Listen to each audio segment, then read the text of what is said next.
Sire, Madame, Altesse royale, Mesdames, Messieurs, en recevant la distinction dont votre libre académie a bien voulu m'honorer, ma gratitude était d'autant plus profonde que je mesurais à quel point cette récompense dépassait mes mérites personnels.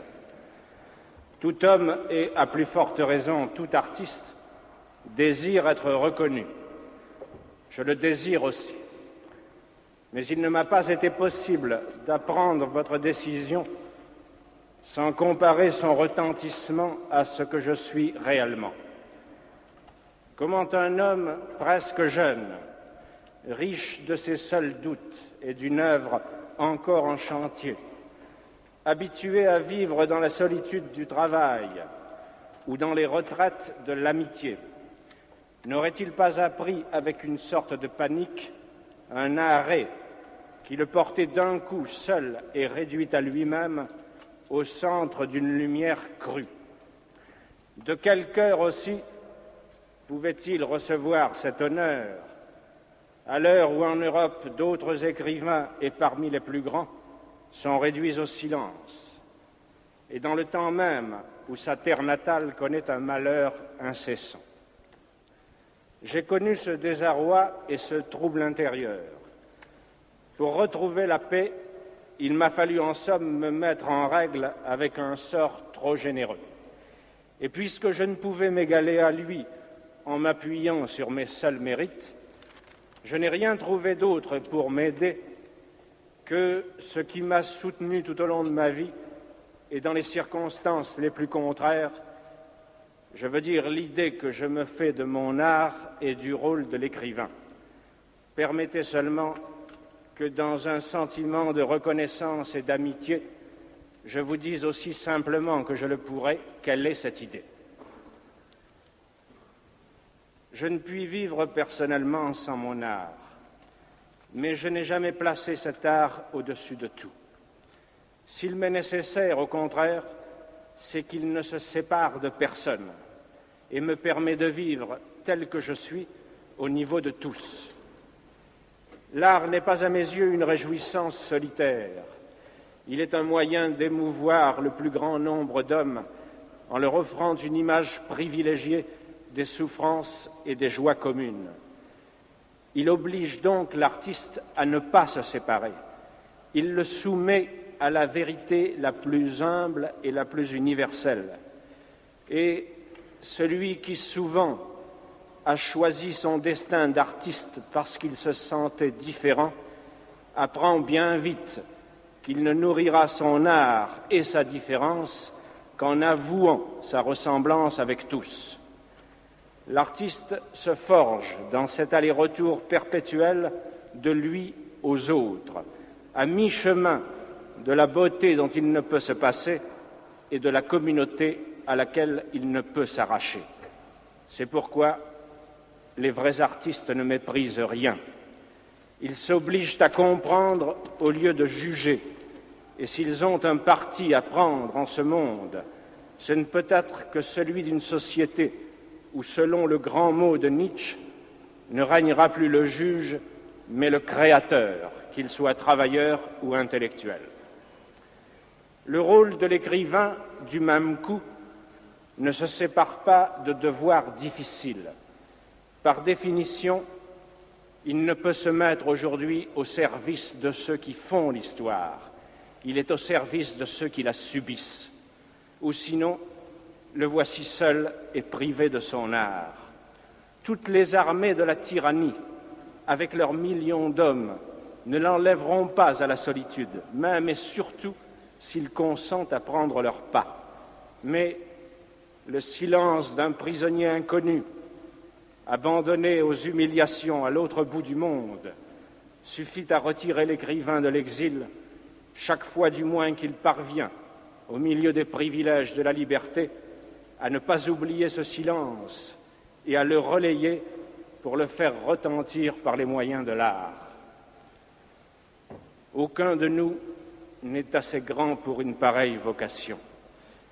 Mais dans toutes les circonstances de sa vie, obscures ou provisoirement célèbres, jeté dans les fers de la tyrannie ou libre pour un temps de s'exprimer, l'écrivain peut retrouver le sentiment d'une communauté vivante qui le justifiera, à la seule condition qu'il accepte, autant qu'il peut, les deux charges qui font la grandeur de son métier, le service de la vérité et celui de la liberté.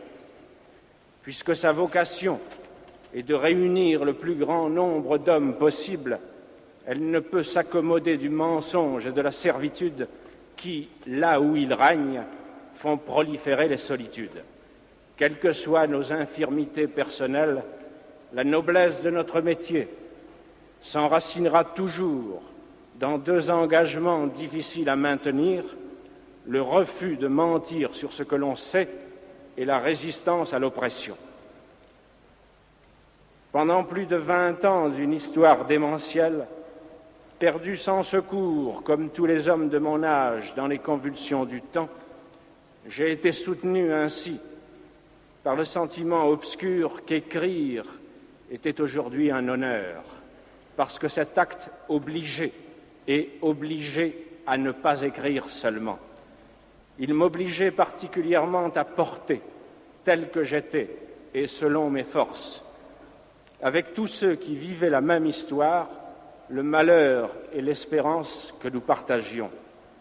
Ces hommes, nés au début de la Première Guerre mondiale, qui ont eu 20 ans au moment où s'installait à la fois le pouvoir hitlérien et les premiers procès révolutionnaires, qui furent confrontés ensuite pour parfaire leur éducation à la guerre d'Espagne, à la Deuxième Guerre mondiale, à l'univers concentrationnaire, à l'Europe de la torture et des prisons, doivent aujourd'hui élever leurs fils et leurs œuvres dans un monde menacé de destruction nucléaire.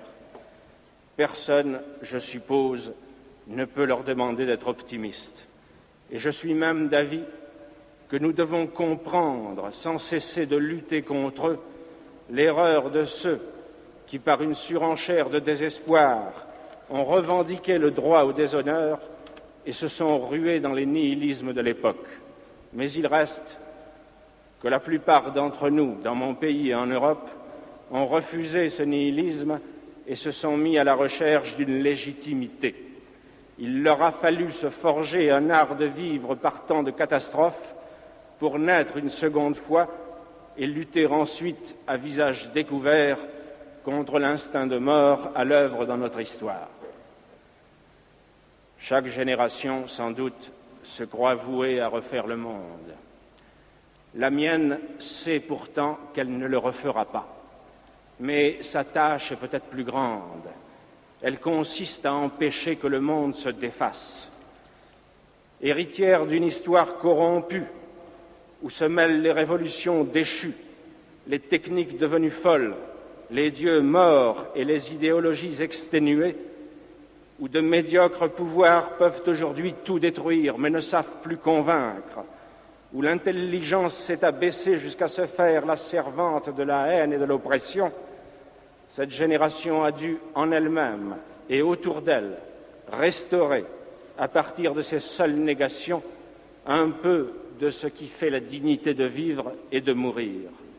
Devant un monde menacé de désintégration, elle sait qu'elle devrait, dans une sorte de course folle contre la montre, restaurer entre les nations une paix qui ne soit pas celle de la servitude, réconcilier à nouveau travail et culture et refaire avec tous les hommes une arche d'alliance.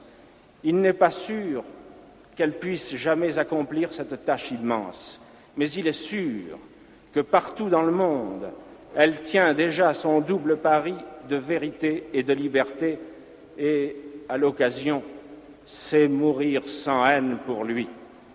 C'est elle qui mérite d'être saluée et encouragée partout où elle se trouve et surtout là où elle se sacrifie. Et c'est sur elle, en tout cas, que certains de votre accord profond, je voudrais reporter l'honneur que vous venez de me faire. Du même coup, après avoir dit la noblesse du métier d'écrire, j'aurais remis l'écrivain à sa vraie place, n'ayant d'autre titre que ceux qu'il partage avec ses compagnons de lutte, vulnérable mais entêté, injuste et passionné de justice, construisant son œuvre sans honte ni orgueil à la vue de tous, sans cesse partagé entre la douleur et la beauté, et voué enfin à tirer de son être double les créations qu'il essaie obstinément d'édifier dans le mouvement destructeur de l'histoire. Qui, après cela, pourrait attendre de lui des solutions toutes faites et de belle morale? La vérité est mystérieuse, fuyante, toujours à conquérir. La liberté est dangereuse, dure à vivre autant qu'exaltante. Nous devons marcher vers ces deux buts, péniblement, mais résolument, certains d'avance de nos défaillances sur un si long chemin. Quel écrivain, dès lors, oserait, dans la bonne conscience, se faire prêcheur de vertu?